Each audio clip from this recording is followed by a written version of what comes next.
नमस्कार मित्रों, नव गुजरात एकेडमी में आप सौનું स्वागत है। हूँ भाभोर राजेश नवजीवन आर्ट्स एंड कॉमर्स कॉलेज अंदर आसिस्टंट प्रोफेसर तरीके इतिहास विभाग में सेवा आपू छूँ। मित्रों, आजनो युग है कॉम्पिटिटिवनो युग है, एटले के नौकरी मेळववा माटे आपणे दौड़ादौड़ करता होईए छीए अने जो ए होडनी अंदर आपणे पास थवुं होय तो अलग अलग जे विषयों छे ए विषयोनी तैयारी आपणी पासे होवी जोईए, बरोबर ने? तो गुजराती, इंग्लिश, रीजनिंग, गणित अने इतिहास। तो इतिहास एक महत्वनो विषय है अने रसनो विषय है। तो इतिहास मांथी वारंवार कॉम्पिटिटिव एक्जाम माटेना जे प्रश्नों छे ते प्रश्नों पूछाता होय छे। तो आजे एवा कॉम्पिटिटिव एक्जामनी अंदर जे प्रश्नों पूछाय छे इतिहास मांथी, बरोबर, तो एनी चर्चा आपणे आजे करीशुं जे खूब महत्वनुं छे। साथे साथे इतिहास साथे बीजी एनी शाखाओ पण संकळायेली छे। एनी चर्चा आपणे नेक्स्ट लेक्चरनी अंदर आपणे करीशुं। आजे फक्त आपणे जे इतिहासने कई रीते समजी शकाय अने एमां खास करीने गुजरातना इतिहासनी जे वात छे ए वात करवानी छे। तो मित्रों, जे इतिहास शब्द छे ते मूळ ग्रीक भाषानो शब्द है, हिस्टोरिया। तो एनो अर्थ एवो थाय छे कि पूछपरछ द्वारा मळतुं ज्ञान, बरोबर ने? इतिहास ए ग्रीक शब्द है, हिस्टोरिया। एनो अर्थ थाय पूछपरछ द्वारा मळतुं ज्ञान। अने आपणी संस्कृत भाषानी अंदर इति वत्ता ह वत्ता आस एटले इतिहास। अने संस्कृत भाषा में इतिहासनो अर्थ थाय छे आ प्रमाणे हतुं, एटले के जे घटनाओं बनी गई छे ते। तो इतिहास में तो एवी घणी बधी घटनाओं बनी गई छे, बरोबर। तो एवी जे अमुक जे घटनाओं छे अने कई रीते आपणे इतिहासने समजी शकाय तेनी चर्चा आज आपणे आ लेक्चरनी अंदर करवानी छे। तो इतिहासना पिता तरीके आपणे हेरोडोटसने ओळखीए छीए। इतिहासना पिता एटले हेरोडोटस, बरोबर, के तेमणे ध हिस्टोरिया नामनुं जे पुस्तक छे पुस्तक लख्युं। अने क्यारे? ईस्वीसन पूर्वे 5મી सदीनी अंदर। तो ईस्वीसन पूर्वे अने ईस्वीसन आवली शुं, बराबर। तो आपणे थोड़ी एनी जे माहिती छे ए माहिती आपणे मेळवी लईए। धारो के आपणे अहींया 0 छे एटले के ईसु भगवाननो जन्म अहींया थाय छे। त्यारबाद आपणे आ ईस्वीसन पूर्वे अने ईस्वीसन, तो 0 थी आपणे आगळ जईए तो अहीं आपणे 1 2 3 4 5 पछी समय आगळ आवी ते जतो जाय छे। त्यारबाद ईस्वीसन, तो 1 2 3 4 5 पछी समय आगळ जतो जाय छे। एटले के ईसु भगवानना पहला जे बधी घटनाओं बनी गई तेने आपणे ईस्वीसन पूर्वेनी घटनाओं कहीए छीए। एटले आपणे जाणीए छीए के ईस्वीसन पूर्वे 365 थी लईने 256, ईस्वीसन पूर्वे 5 थी लईने ईस्वीसन पूर्वे 1 सुधीनी सदी, बरोबर। तो ए 0 थी आगळ एटले के ईसु भगवानना जन्म पहलानी जे बधी घटनाओं छे ते ईस्वीसन पूर्वेमां आपणे समजीए छीए।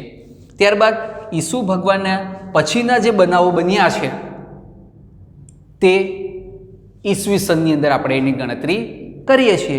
ईस्वीसन 1900 थी लईने ईस्वीसन 1905, 1905 થી લઈને 1925 અને અત્યારે ઈસવીસન 2021 ચાલે છે. એટલે કે ઈસુ ભગવાનનો જન્મ આજથી 2021 વર્ષ પહેલાં થયો. બરાબર. તો જે ઈસવીસન છે અને ઈસવીસન પૂર્વે છે એમાં જે સાલવારી છે ને એમાં આપણને તફાવત જોવા મળે. ધારો કે ઈસવીસન પૂર્વે આપણે જોઈએ તો ઈસવીસન પૂર્વે 5 થી 1 આવું લખાય છે.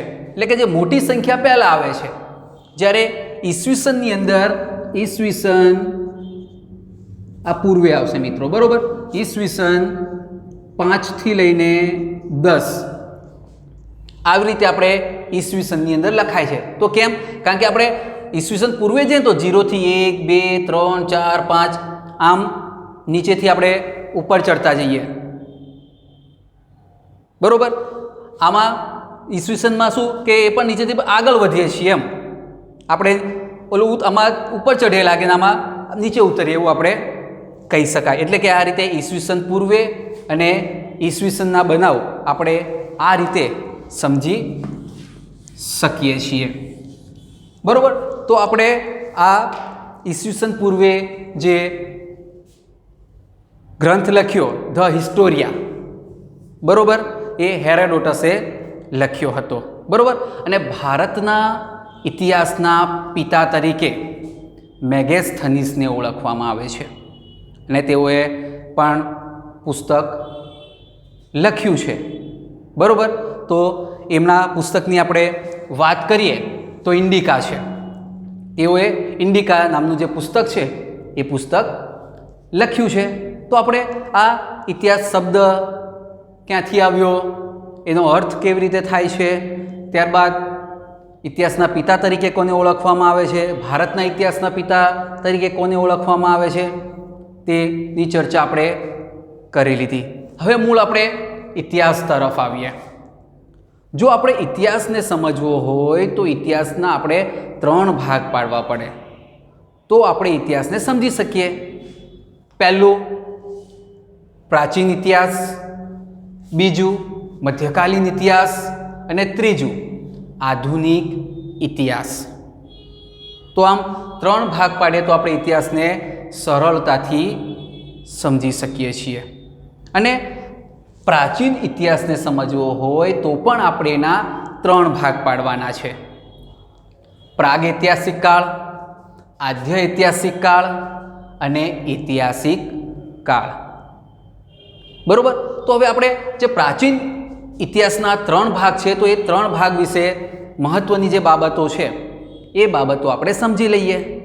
તો પ્રાગ ઐતિહાસિક કાળ, તો જે સમયની અંદર લેખન અને લિપિનો વિકાસ નથી થયો તે સમયને આપણે પ્રાગ ઐતિહાસિક કાળ અથવા યુગ તરીકે આપણે ઓળખીએ છીએ. જ્યારે આદ્ય ઐતિહાસિક કાળની વાત કરીએ તો જે સમય દરમિયાન લિપિ અને લેખનનો વિકાસ થયો છે પરંતુ તેને આપણે ઉકેલી શક્યા નથી, તે આદ્ય ઐતિહાસિક કાળ. તો આનું એક ઉદાહરણ આપીએ આપણે તો સિંધુ ખીણની સંસ્કૃતિમાંથી એક 10 અક્ષરોવાળું સાઇનબોર્ડ મળી આવ્યું છે. આપણે આજ દિન સુધી ઉકેલી શક્યા નથી. ત્યારબાદ ઐતિહાસિક કાળ. તો ઐતિહાસિક કાળ એટલે કે જે સમય દરમિયાન આપણે જે લિપિ અને લેખનનો વિકાસ થયો અને આપણે તેને ઉકેલી પણ શક્યા છીએ તે કાળ એટલે ઐતિહાસિક કાળ. બરાબર ને મિત્રો? આપણે પ્રાગૈતિહાસિક કાળ, આદ્ય ઐતિહાસિક કાળ અને ઐતિહાસિક કાળ વિશે માહિતી મેળવી. બરાબર. પ્રાગૈતિહાસિકની અંદર લિપિ અને લેખનનો વિકાસ નથી થયો. આદ્ય ઐતિહાસિકની અંદર લિપિ અને લેખનનો વિકાસ થયો છે પરંતુ એ લિપિને આપણે ઉકેલી શક્યા નથી. જ્યારે ઐતિહાસિક કાળની અંદર લેખન અને લિપિનો વિકાસ થયો છે અને આપણે તેને ઉકેલી પણ શક્યા છીએ. તો આ રીતે આપણે પ્રાચીન ઇતિહાસ સમજવા માટેના જે 3 ભાગો છે એની માહિતી આપણે મેળવી લીધી. હવે આપણે પ્રાગ ઐતિહાસિક કાળ વિશેની માહિતી મેળવીએ. તો પ્રાગ ઐતિહાસિક કાળને સમજવા માટે પણ આપણે 3 ભાગમાં તેનું વિભાજન કર્યું છે. પહેલો નૂતન પાષાણ યુગ, બીજું મધ્ય પાષાણ યુગ, પહેલું પુરાતન પાષાણ યુગ, બીજું મધ્ય પાષાણ યુગ અને ત્રીજું નૂતન પાષાણ યુગ. તો હવે આ પ્રાગ ઐતિહાસિક કાળને આપણે 3 વિભાગમાં વહેંચ્યું અને એ 3 વિભાગને સમજીએ. તો આમાંથી પણ ઘણા ખરા પ્રશ્નો આપણે એક્ઝામની અંદર આવતા હોય છે. તો પુરાતન પાષાણ યુગની અંદર જે માનવી છે, બરોબર, એ શિકાર કરીને પોતાનું જે જીવન છે એ જીવન જીવતો હતો. એટલે કે આમ એક જગ્યાએથી બીજી જગ્યાએ જતો અને શિકાર કરી અને પોતાનું જે જીવન છે એ જીવન જીવતો હતો.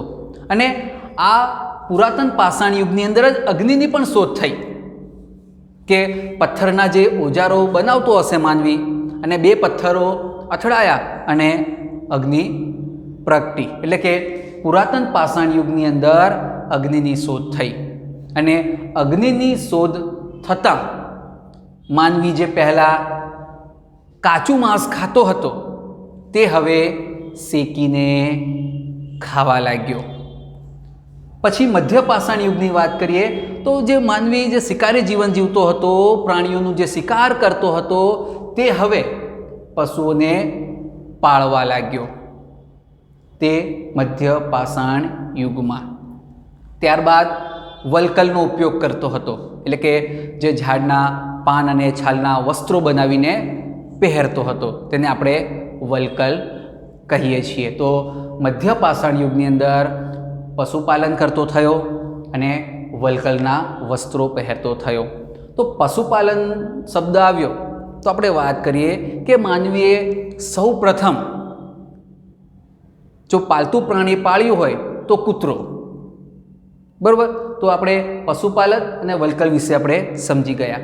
હવે નૂતન પાષાણ યુગની વાત કરીએ તો નૂતન પાષાણ યુગની અંદર જે માનવી પહેલાં પશુપાલન કરતો હતો તો એ જ પશુનો હવે ખેતી તરીકે ઉપયોગ કરતો થયો. તો આપણે અહીંયા કહી શકાય કે ભાઈ એ હવે નદી કિનારે સ્થાયી જીવનની શરૂઆત તેઓએ કરી નાખી છે, એટલે જ તે ખેતી કરતો થઈ ગયો છે, બરાબર. ત્યારબાદ ચક્રની શોધ થઈ અને ચક્રની શોધ થવાના કારણે વિશ્વ આખું બદલાઈ ગયું. તો મિત્રો આમાંથી જ મહત્ત્વના પ્રશ્નો આવી ગયા આપણે.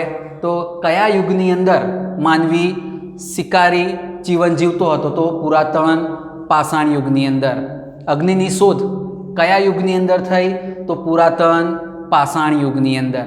ત્યારબાદ વલ્કલના વસ્ત્રો માનવી કયા યુગની અંદર પહેરતો હતો? તો મધ્ય પાષાણ યુગની અંદર. ચક્રની શોધ કયા યુગની અંદર થઈ? તો નૂતન પાષાણ યુગની થઈ.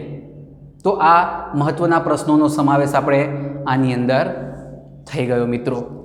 હવે આપણે થોડી ગુજરાતની વાત કરી લઈએ, ગુજરાતના પાષાણ યુગની. તો ગુજરાતનો જે પાષાણ યુગ છે ખૂબ લાંબો છે એવું કહી શકાય છે. અને એમાં 1893માં બુશફ્રૂટ નામનો જે વિદ્વાન છે એણે આ ગુજરાતના પાષાણ યુગની જે શોધ છે એ શોધ કરી અને આપણા ગુજરાતની અંદર મહેસાણા જિલ્લામાં જે આ પુરાતન પાષાણ યુગના જે અવશેષો છે એ અવશેષો આપણને પ્રાપ્ત થયા છે, બરાબર. અને ખાસ કરીને જે પુરાતન પાષાણ યુગના જે અવશેષો આપણા ગુજરાતમાં કઈ કઈ નદીના કિનારેથી આપણને પ્રાપ્ત થયા છે તો આપણે લખી શકાય સાબર, ભાદર, રેવા એટલે કે નર્મદા, મહી એટલે મહીસાગર. તો આ નદીઓના કિનારેથી પુરાતન પાષાણ યુગના જે અવશેષો છે તે અવશેષો આપણને મળ્યા છે. અને સાથે સાથે હાડપિંજર પણ મળી આવ્યું છે અને એ હાડપિંજર આર્યોત્તર જાતિનું છે, બરાબર. ત્યારબાદ જે પ્રાણીઓમાં ગેંડાના પણ અવશેષો આપણને પ્રાપ્ત થયા છે. તો મિત્રો ગુજરાતના પુરાતન પાષાણ યુગની વાત કરીએ તો ખૂબ લાંબો સમયગાળો છે તેનો. 1893માં બુશફ્રૂટે, બરાબર, પુરાતન પાષાણ યુગના જે અવશેષો શોધી કાઢ્યા અને મહેસાણા જિલ્લામાંથી આપણને, એટલે કે ગુજરાતના મહેસાણા જિલ્લામાંથી આપણને પુરાતન પાષાણ યુગના અવશેષો પ્રાપ્ત થયા છે. સાબર, ભાદર, રેવા, મહી નદીના કિનારેથી આપણને પુરાતન પાષાણ યુગના જે અવશેષો છે તે મળી આવ્યા છે. અને આર્યોત્તર જાતિનું હાડપિંજર પણ આપણને પુરાતન પાષાણ યુગના સમયમાંથી પ્રાપ્ત થયું છે. અને આજે ગેંડાના ચિત્રો અને અવશેષો પણ આપણને પ્રાપ્ત થયા છે. બરાબર, આપણે ગુજરાતના પુરાતન પાષાણ યુગની વાત કરી તો આપણે અહીંયાથી જ સમજીએ કે નૂતન પાષાણ યુગ આવ્યો ને ત્યાંથી આ સ્થાયી જીવનની શરૂઆત છે તે શરૂઆત થઈ. તો આમ વિશ્વની અંદર 3 જ એવા મહત્ત્વના સ્થળો હતા કે જ્યાં સ્થાયી જીવનની જે શરૂઆત છે એ શરૂઆત થયેલી આપણને જોવા મળે છે. એ આપણે જોઈએ તો આફ્રિકામાં એક તો આફ્રિકાની અંદર એટલે કે નાઇલ નદીના કિનારે મિસરની સંસ્કૃતિ. બરોબર, બીજું ઈરાક, ઈરાન, એમાં મોસેપોટેમિયન સંસ્કૃતિ.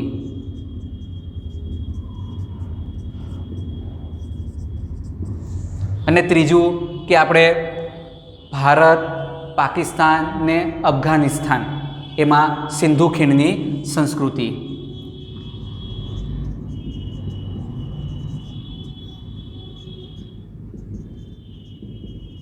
બરોબર, તો આ જે ત્રણેય જગ્યાએથી જે નગરો મળી આવ્યા છે એ સ્થાયી જીવનના અવશેષો આપણને પ્રાપ્ત થયા.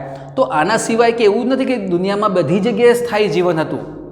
બરોબર, નહીં કે બીજી બધી જગ્યાએ તો લોકો ભટકતું જીવન જ જીવતા હતા. ફક્ત ને ફક્ત આ 3 એવા સ્થળો હતા કે જ્યાં આપણને સ્થાયી સંસ્કૃતિ ધરાવતું જે જીવન છે એ જીવન આપણને જોવા મળે છે. અને એમાંય આપણે જે સિંધુ ખીણની સંસ્કૃતિની જે વાત છે એ વાત કરવાની છે. તો સિંધુ ખીણની સંસ્કૃતિની જે અવશેષો મળી આવ્યા છે એ લગભગ આજથી 5000 વર્ષ આપણે જૂના કહી શકીએ છીએ.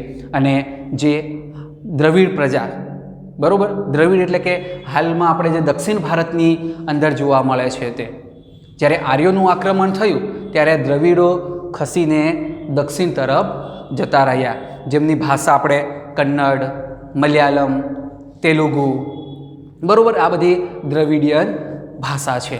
બરાબર, તો આપણે જે સિંધુ ખીણની સંસ્કૃતિ બાબતે એટલે એનો સમયગાળો કેટલો છે એ બાબતે જે વિદ્વાનો છે એ વિદ્વાનોનો મતમતાંતર છે. એટલે કે ચોક્કસ સમયગાળો સાબિત થઈ શક્યો નથી. બરાબર, પરંતુ જે અલગ અલગ વિદ્વાનોનો સમયગાળો કેટલો છે તેની આપણે વાત કરીએ તો જે સર જોન માર્શલે તો એવું કીધું છે કે જે સિંધુ ખીણની સંસ્કૃતિનો જે સમયગાળો છે તે 2350થી લઈને 2750નો છે.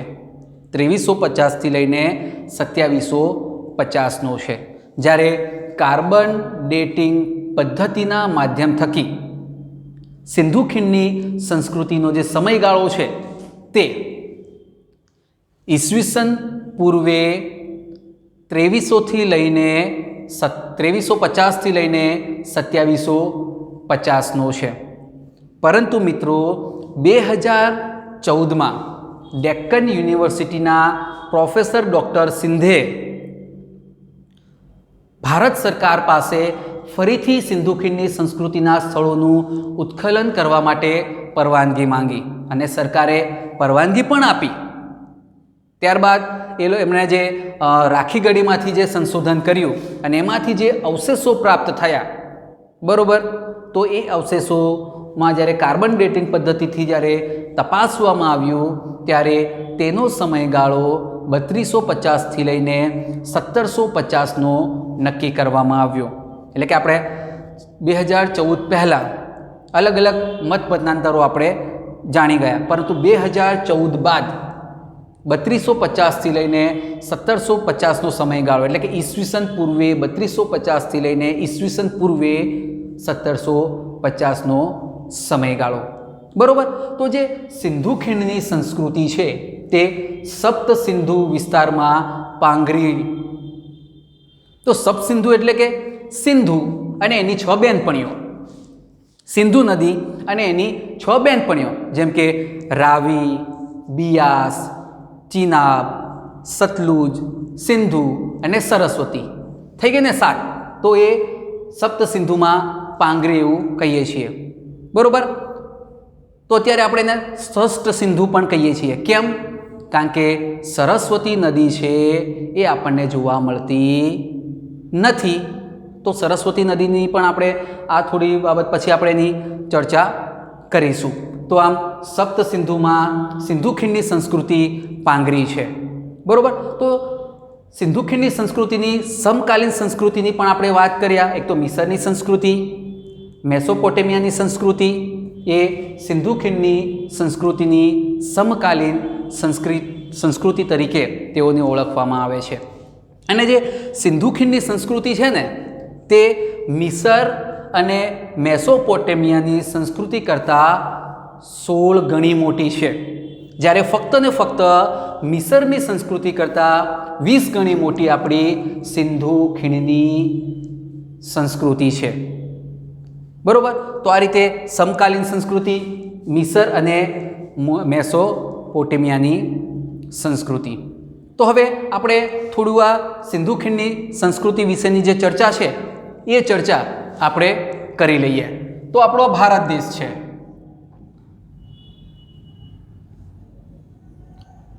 બરોબર.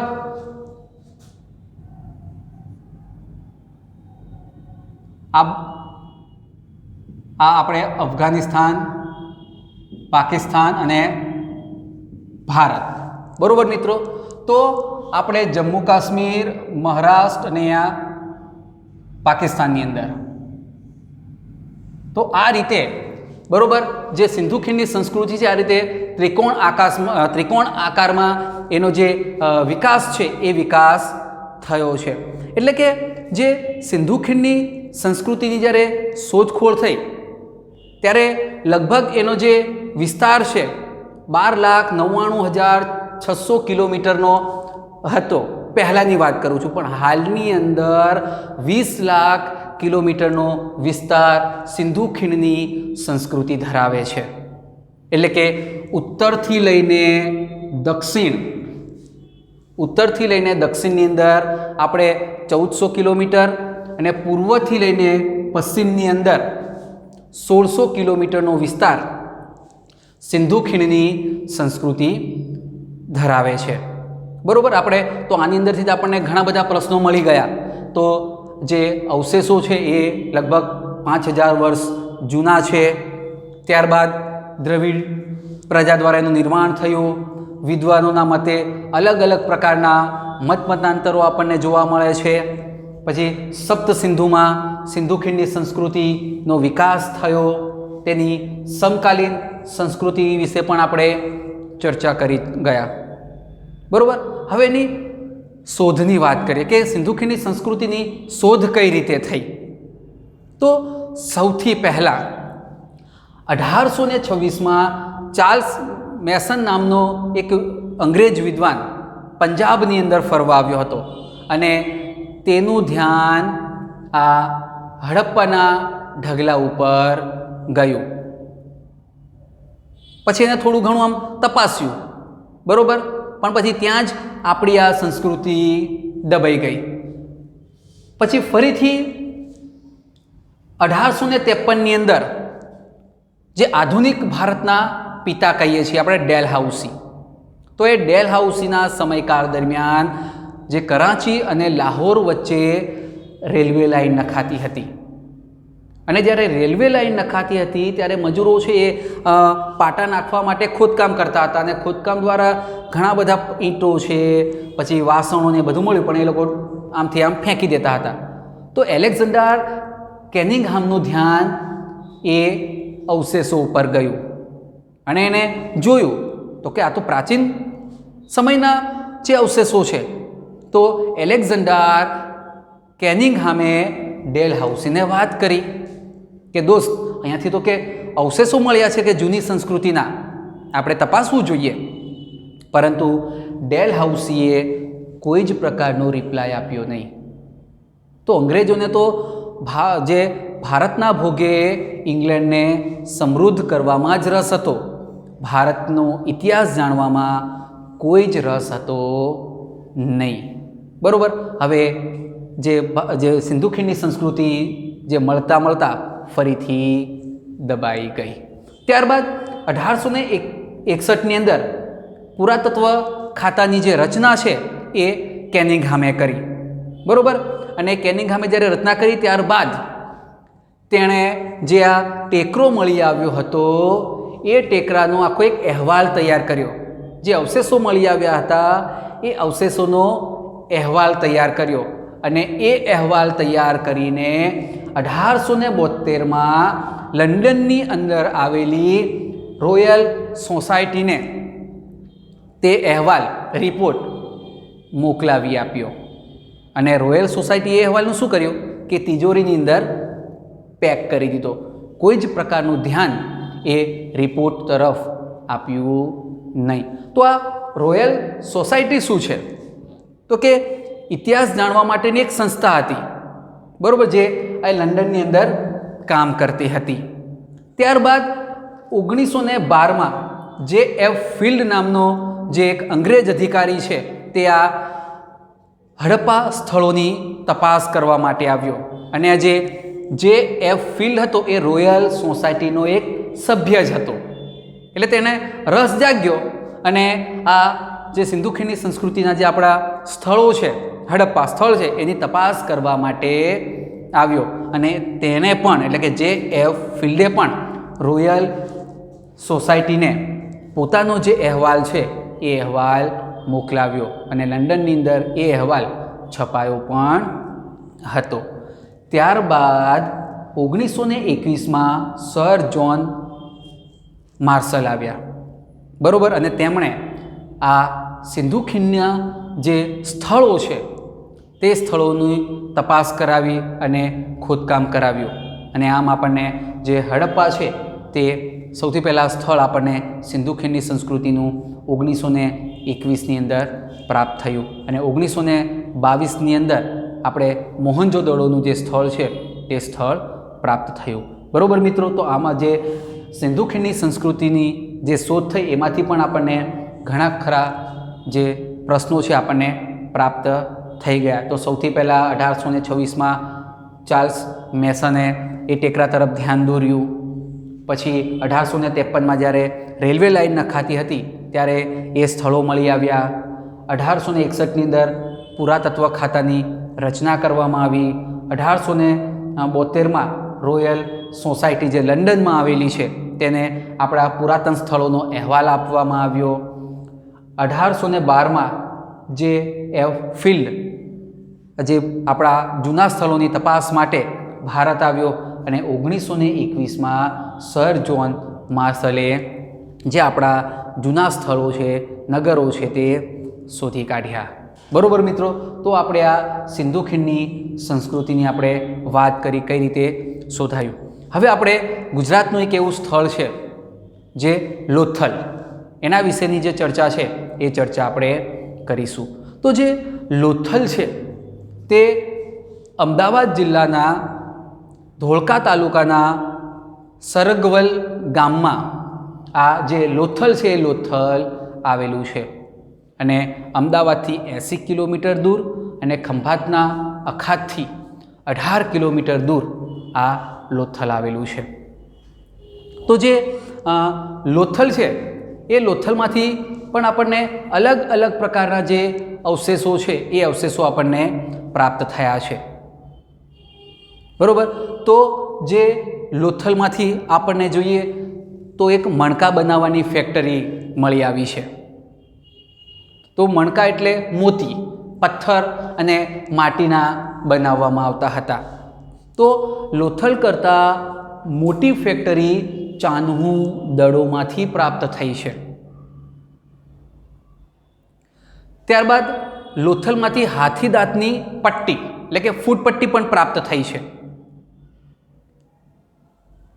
પછી જોઈએ તો શતરંજ. અત્યારે આપણે વાર તહેવાર બરાબર, આપણે મહોત્સવ કરીએ છીએ તો અલગ અલગ તહેવાર પ્રમાણે અલગ અલગ પ્રકારે મહોત્સવ કરીએ છીએ. જ્યારે એ સમયે વાર તહેવારે શતરંજ એટલે કે ચેસ રમવામાં આવતી, એટલે કે ચેસ પણ આપણને પ્રાપ્ત થઈ છે.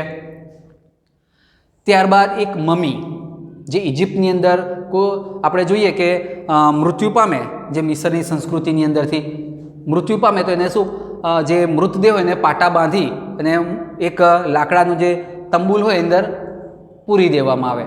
તો એવું એક મમી આપણને લોથલમાંથી પણ પ્રાપ્ત થયું છે. ઈરાનનું ચલણ પણ આપણને પ્રાપ્ત થયું છે. પછી આપણે ડોકયાર્ડ, તો ડોકયાર્ડ કોને કહીએ? તો એક સિમ્પલ ઉદાહરણ છે કે આપણે ક્યાંક બાઇક લઈને જતા હોઈએ અને આપણું બાઇક જો બગડી ગયું તો આપણે ક્યાં જઈશું? ગેરેજની અંદર. તો બસ એવી જ વાત આ ડોકયાર્ડની અંદર છે કે જે પહેલાં દરિયાઈ માર્ગે વેપાર થતો હતો વહાણો થકી, તો વહાણોમાં કોઈ બોલ્ટ નીકળી જાય, કોઈ લાકડું તૂટી જાય તો એનું રિપેર કામ આ ડોકયાર્ડની અંદર કરવામાં આવતું હતું. ત્યારબાદ ધક્કો, તો ધક્કો એટલે આપણે કોઈને ધક્કો મારવો એવો નથી, પરંતુ જ્યાં વહાણો લંગારવામાં આવે, જ્યાં વહાણો બાંધવામાં આવે તે સ્થળ એટલે આપણે ધક્કો. પછી એક રંગાર મળી આવ્યું છે.